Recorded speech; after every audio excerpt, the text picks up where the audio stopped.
Assalamualaikum dan salam sejahtera. Berpaut tangan salam dihulurkan. Terima kasih peneraju majlis. Para hakim yang bijak berkarisma. Penjaga masa yang begitu peka dengan edaran jam. Guru-guru dan rakan-rakan yang dihormati sekalian. Izinkan saya mendengarkan cerita yang bertajuk Hati yang Mulia. Sinar mentari menyilau mata, tidak dihirau tekad berusaha. Walau rintangan datang melanda, Haziq hadapi dengan bijaksana.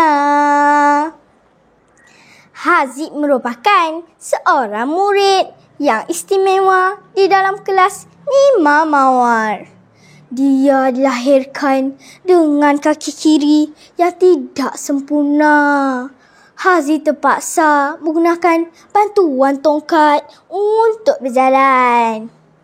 Tetapi dia tidak pernah menyesali akan keadaan dirinya. Malah dia bersyukur kerana masih dikenakan akal fikiran yang normal.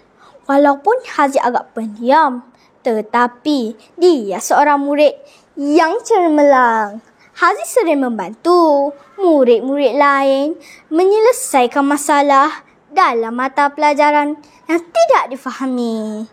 Ini membuatkan guru-guru bertambah sayang akan Haziq dan sentiasa mengambil berat tentang dirinya.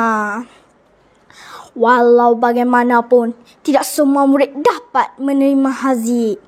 Ada segelintir yang berasa benci dengan kehadiran Haziq di sekolah itu. Mereka berasa Haziq tidak setaraf untuk berkawan dan belajar bersama-sama mereka. Salah seorang murid tersebut bernama Aiman. Aiman tidak suka berkawan dengan Haziq yang tidak sempurna sepertinya.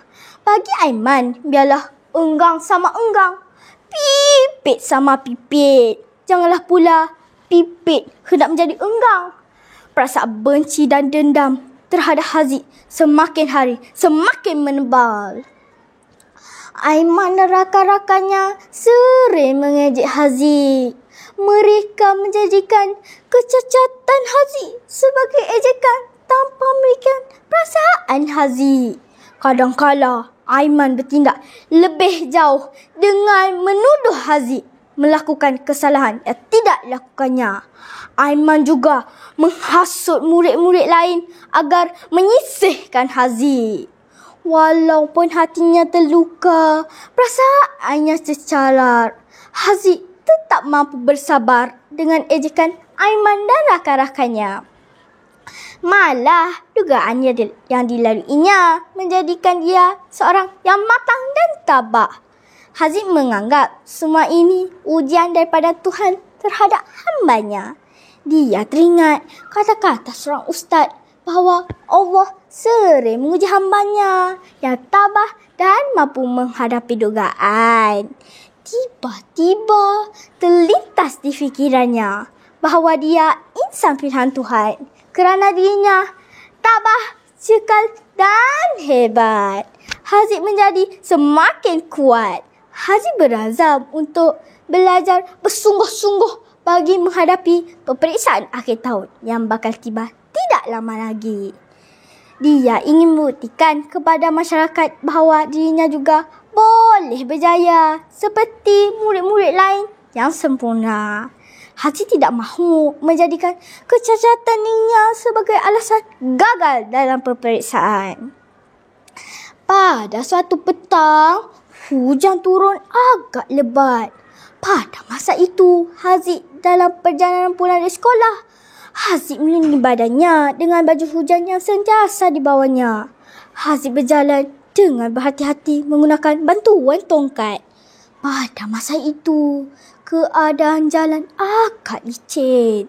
Semasa sedang menyusuri tebing-tebing subah longkang yang besar, Haziq terdengar suara meminta tolong. Haziq mengamati suara tersebut dan mencari arah datangnya suara itu. Terkejutnya Haziq apabila melihat Aiman sedang berpaut pada tebing longkang tersebut dan sedang berusaha untuk menyelamatkan dirinya daripada dihanyutkan oleh arus deras air longkang. Haziq memandang sekeliling untuk meminta tolong. Malangnya, tidak ada sesiapa di situ. Kawan-kawan, ingin tahu apa yang terjadi seterusnya? Semasa sedang memikirkan cara untuk menyelamatkan Aiman, Haziq terpandang tongkatnya. Tanpa membuang masa, Haziq menghulur tongkatnya kepada Aiman. Dia menggunakan sepenuh tenaga untuk menarik Aiman keluar dari longkang tersebut. Akhirnya, Haziq berjaya menyelamatkan Aiman. Pada masa itu, Aiman masih dalam keadaan terkejut dan trauma. Dengan suara yang tergetar-getar, Aiman berterima kasih kepada Haziq kerana telah menyelamatkan nyawanya. Dia berasa malu kerana selama ini dia memperkecilkan Haziq. Aiman kesal akan sikap sombongnya dan suka merendahkan orang lain. Aiman meminta maaf kepada Haziq. Aiman berjanji tidak akan mengulangi sikap buruk dan sentiasa menghormati setiap orang tanpa memikirkan taraf dan rupa. Kini, Aiman sedar bahawa kesempurnaan dan kemuliaan seseorang terletak pada hati. Jadi kawan-kawan, ambillah pengajaran daripada cerita ini. Jangan sesekali menilai seseorang daripada fizikalnya, kerana di sebalik kelemahan dan kekurangan diri tersimpan hati emas yang tiada nilainya. Di samping itu, orang yang tabah, gigih, cekal pasti beroleh kejayaan. Jangan mengeluh apabila Allah menguji kita dengan pelbagai dugaan. Kerana Allah pasti akan menyediakan pelangi yang indah sebagai ganjaran bagi orang yang sabar. Saya akhiri cerita ini dengan seranggak pantun. Dengar ya. Daun melebar ke tengah laman, dahannya redup ke arah barat. Banyak bersabar, kuatkan iman, bahagia hidup dunia akhirat. Sekian, terima kasih.